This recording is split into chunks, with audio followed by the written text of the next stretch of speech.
Well, hello, everybody. What's happening? It's the Dennis and Andy show with another movie review and a few.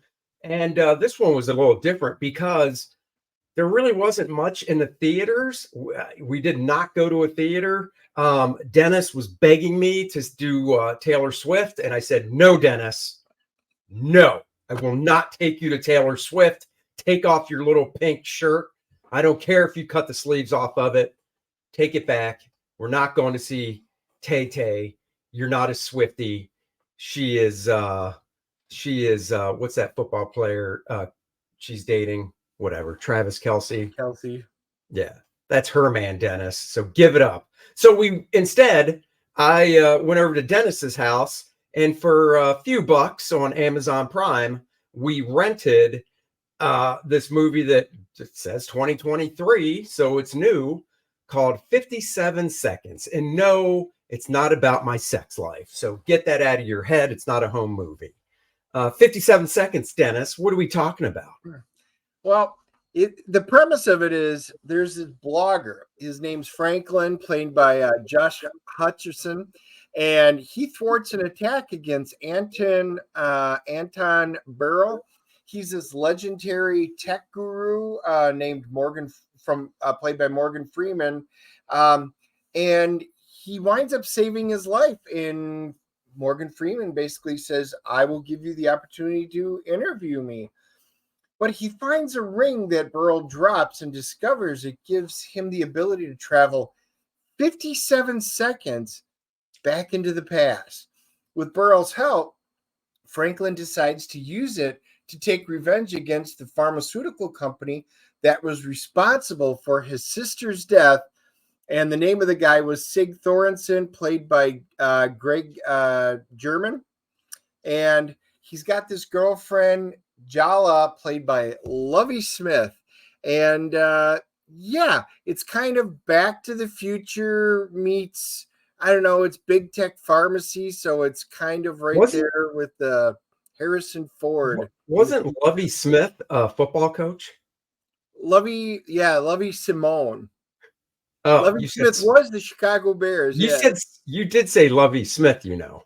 That is funny. Yeah, it's Lovie Simone. Okay. And I'm like, wait a second. Lovie Smith was a football coach. Hold on now. I mean, that is what the movie's about. I mean, it's pretty cut and dry, pretty straightforward. It takes place over the span of 3 months. Real quick, Dennis, are we doing our typical spoiler, non-spoiler, or are we just going through this thing? What are we doing? Oh, I say we just do a full spoiler on this one. Yeah. And if we do that, it's because we're probably not going to give it a super high CGC rating. The big one of the problems I had with the movie is it starts off where it's the first day for work for what's the actor's name again? I already forgot. Joel something. Josh Hutcherson. He's from Hunger Games. Yeah. The Josh from the Hunger Games. It's his first day of work at this tech company, that obviously is owned by Morgan Freeman. And there's this big event happening that night. Picture the big Steve Jobs Apple events when he would debut stuff. It's that type of thing. And he meets this girl that works for the company as well. And basically their job for the day is just scanning people's wristbands to get them into this thing. I mean, he literally just meets this girl. They are talking at the end of the day, and they kind of click, and he asks her out for like, how's next Friday? And she's basically she's boss lady. She's like, tonight. And he's like, but I've got to do this thing. It's tonight. And she takes his phone, and instead of putting her phone number in, she just sets an alarm or notification for 6:30 that night for a specific restaurant to meet at. So he's like, okay. And then, he basically worms his way in through a buddy of his to this tech event by getting this wristband that only certain people are supposed to have. And like Dennis says, something happens during the event when Morgan Freeman's on stage where he ends up saving Morgan Freeman's life. And the whole goal is to get an interview with Morgan Freeman. Now, where I'm kind of, so he saves his life. He finds this ring because it fell out of Morgan Freeman's pocket. And when he's at the restaurant waiting for his date to show up, the girl from work, that's when he finds out what the ring can do because he accidentally brushes over it with his hand. And that is what basically sets it off to rewind 57 seconds. Now, he, of course, realizes that, nobody else does. The thing that cracks me up is him and this girl, they go back to his apartment. They have a fun night. You know what I mean? And, needless to say, he uses the ring a few times in the apartment because she sees, what are those purses? And he's like, oops. Then he's able to, it's almost like Groundhog Day. Then he's able to, like, when they go into the apartment, hide the purses real quick so she doesn't see him. And then she sees a photograph of a girl and he's like, and goes back and then he tips the photo, whatever. What I'm getting to is it's, fast forward just a few days, right? So the next morning they had this great night, great one night stand. She spent the night, whatever. Well, like it really does seem like a few days later, he proposes to her. I'm just like, what? So they did a bad job. You knew it was 3 months because, like I said, in the beginning of the movie, it starts at the end almost. And then he's like, it all started 3 months ago. So, and I'm just like, oh my God, what's happening? So yeah, this movie, it's got Morgan Freeman. So any movie that's got Morgan Freeman, I will give it a shot because it's so rare he doesn't put out just a top-notch movie. This 57 seconds. So this reminds me, I'm a huge Galaxy Quest fan. And it felt like they just took that and then literally tossed in The Fugitive. Because in Galaxy Quest, they could go the Omega 13, you could go back 13 seconds and correct one mistake. This is an arbitrary number. Don't know why they came up with 57 seconds, but that's what it is. And they can go back and correct one mistake. But it's supposed to be a rom-com and a sci-fi, and it's side of really a suspense thriller. So you've got to be making up that rom-com. There's no way it legitimately says that. It was listed as a rom-com. Really? Yeah, no. And here's the funny thing about the 57 seconds. I think it also, besides the title of the movie, it's the amount of time that Morgan Freeman was actually in the movie. Yeah, well, this was a low budget movie. I think it was right around $8 million. And I think the bulk of it went to pay Morgan Freeman to be in the movie. So, the plot line between the romantic side of it, between Josh and Lovey, was so contrived, and the dialogue was so cringe and bad. And I'm like, wow, there's no way they would fall in love with each other this quick. He is so pushy. She's equally aggressive. And she's like, wow, this guy really likes me. Oh, he's proposing to me on like day 2. Okay, yeah, let's go for it. And I was like, wow, the writing on that part was so bad. The actual Back to the Future type time travel stuff was cute. The Groundhog Day thing. This did have some mildly funny, quirky parts. Yeah, it did. That was enjoyable. I just don't think that the movie knew what it wanted to be. Because like you said, there was some funny stuff in it, but then it almost felt out of place though. Because you're like, what are we doing? Are we doing a sci-fi? Is it a romp? What is it? And it has the normal thing of, oh, I live in a not great apartment. I drive a crappy car. I know. He sees a commercial for the local casino and he goes there. Of course, he has the ring and he goes to play the roulette wheel. And he's like, right out of the gate, obviously, because he has to see what's going to come up the first time, he's like, put it on 7. Well, it's, comes up 15 black. Go back. He's like, I don't know, here, push it all on 15 black. Okay. Whoa, winner. And then, next thing you know, there's a crowd around the table because the dude's just on a streak. I wonder how. And he's high-fiving people and stuff. So, and the pit boss and the crew wind up beating the hell out of him, and that's where he runs into. He's getting beat up in the parking lot, and because they know he cheated, even though they don't know how. And Greg German, his security guy, is named Culvert.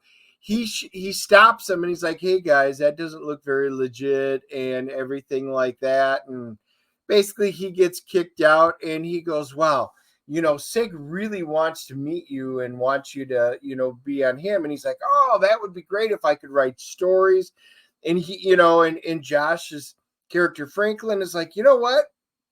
I'll do that because then I could really get back at him." And he tries to come up with this conniving plan, and it just didn't make a lot of sense. But then we get into the parts where he's trying to get into the safe, and it's like Groundhog Day, and he's like, oh, and he puts us down, accidentally shoots her. Oh, goes back in time. There were some very cute parts to it. All I can say is this was kind of a hot mess. It was cute. It was fun in some areas.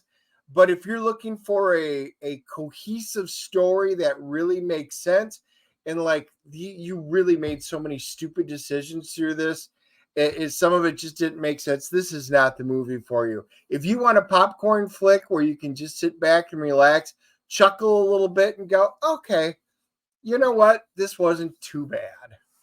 All right. Well, let's CGC this puppy. You go first. I am giving this a 6.0. It's passable. It's all right. Like I said, there were enough cute moments and cute things and fun things in it. Morgan Freeman just adds enough gravitas to do it. Greg German, as a bad guy, he looks and always felt like it, even from Ally McBeal. But as this pharmaceutical tech guy, I just didn't believe anything from him. He doesn't Bevan Brew plays Renee, the girl who has the Groundhog Day moment. She was adorable. She's very cute. I liked it. But there was just so much of this was just the writing's fault. And it's okay. I would not pay to have seen this in the theater. I'm glad we didn't. But for free, it's like hour and 39 minutes long. It's fine. It's fine. It'll pass the night. Yeah. Yeah, that dude from Alan McBeal that played the pharmaceutical tech is not suited for a bad guy that has women when he snaps his fingers and stuff. It just, I don't know. But I'm actually below you on this one. I'm a 5.5. I almost went with a straight up 5, but I was entertained some, so I figured I'll knock it over the edge with that 0.5. Morgan Freeman's always great, but you know what they say about putting lipstick on a pig, it's still a pig. So throwing the great Morgan Freeman into a movie where he's not in it that much doesn't help. But when he is in it, it's Morgan Freeman. He's cool, So that's it. Well, IMDb is giving it a 5.3. So we know they're a little low, but that's right in line with what we were thinking. And drum roll for Rotten Tomatoes. Oh, so Rotten Tomatoes, the critics hated this movie. The critics gave it a 14, which means it's definitely better than that. And the audience is giving it a 58. Look at that. Right on.